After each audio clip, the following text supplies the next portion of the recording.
نحن كحركة مؤتمر ستار ندمج بين حركة مؤتمر ستار ودار المرأة.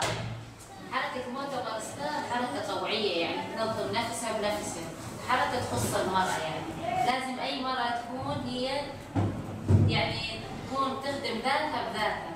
الحركة هاي تشكلت مشان كل مرأة بشمال شرق سوريا، لازم نحن كمرأة نكون قادرين إنه نقوي حالنا. مرات نقول مثلا إنه توعي فكريا وجسديا، نحن كمرة يعني ما على طول فكرنا بالشيء الخدمي انه والله على البيت وامور هاي ونقص الشيء هذا وهذا، لا نحن ذات كمرة لازم ناخذ حقنا، مثلا نوعي حالنا فكريا وعقليا جسديا، نعرف امور الحياه ايش هي.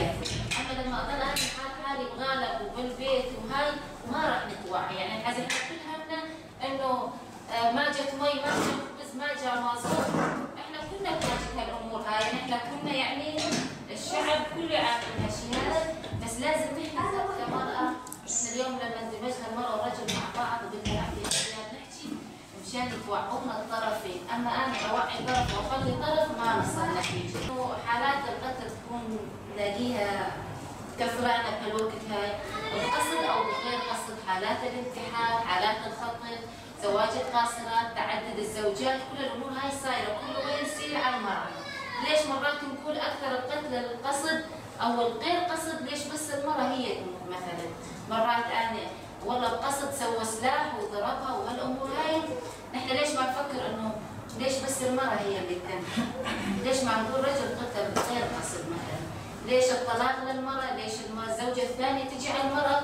وليش الزوجة القاصرات ليش بس المرأة؟ ليش نحن ما نوعي حالنا على هالامور هاي؟ نلاقي لما نكون في زواج قاصرات، لما انا اجوز بنتي بعمر صغير لاقي نسبة الطلاق كثيرة يعني. حتى تحصيل علمي ما ضل، أنا منها صغيرة أطالعها من المدرسة، أول شيء تحصيل علمي ما ضل عندها، يعني ما تثقفت ما توعت. ثاني شيء إنه شلون أجوزها صغيرة ما تعرف أمور الحياة الزوجية إيش هي، يصير في طلاق. يعني مثل اليوم الحالة هاي صارت بالشيشة، نلاقي في ناس يعني حتى إذا قصد أو غير قصد نلاقي مسكر عليهم، نلاقي إذا في تعدد الزوجات يقول يلا خلي تجوز عليه، اكيد لو ما عاد عليها تستاهل خلي يتجوز، لا ما يصير. اذا رضيتي عليها راح اذا اليوم تجوز عليها وما حكينا وما وقفنا معاها، بكره يصير الدور عليك. اذا هاي انقتلت وزاد سكتنا بكره الدور يجي على وحده ثانيه لا سمح الله. هسه في مجتمعنا اذا الاقي جارتي هي وزلمتها متكاويين اقول يلا خليهم، ايش ما يسوون كذا. نقول نحن الجارات نجتمع، والله لو ما شاف شيء ولو ما سوت كذا ولو ما ضغطت عليه ولو ما حكت عليه ما صار هالشيء هذا. يعني الامور هاي لازم نحن نتوقع عنها. بس نص يعني امور القتل نلاقيها يعني كثرانه، يعني نلاقي حتى معاقبه ما بي. ليش نحن ما نحاسب الطرفين؟ هسه اذا المراه تغلط الكل يحاسبها، ولما الرجل يغلط ما حدا يحاسب، رغم انه في موضوع قتل بهالشيء هذا نحن ما نحقق بالامور هاي.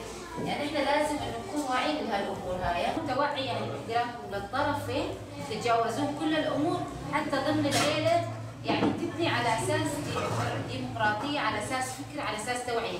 بس انا الاطفال هنا هالأطفال عندكم يشوفون على طول الكون بيناتكم، على طول ما في تفاهم، مثلا تتكاونون قدام الاطفال وهالامور هاي هم زاد تشكل عندهم فكره يصيروا نفس الشيء. نحن لازم تكون نبني عيله على اساس حياه تشاركيه، الحياه التشاركيه ايش؟ يكون بين الرجل والمراه حياه مشتركه، مو والله انا رجل بيدي كل شيء وانت مراه عليش بس بالبيت، لا، زاد انا يوم يكون معي شيء زاد اخلي المراه تشاركني بهالقرار، احتمال المراه تعطيني نتيجه مو مثل الان افكر بيها. حياه تشاركيه بين الطرفين، لازم نحن شلون نتوعى، اذا المراه تكون واعيه يتوعى الرجل، اذا الرجل واعي يوعي المراه، يعني بمختصر هالامور هاي لازم يكون بيناتنا انه فكر حياه تشاركيه.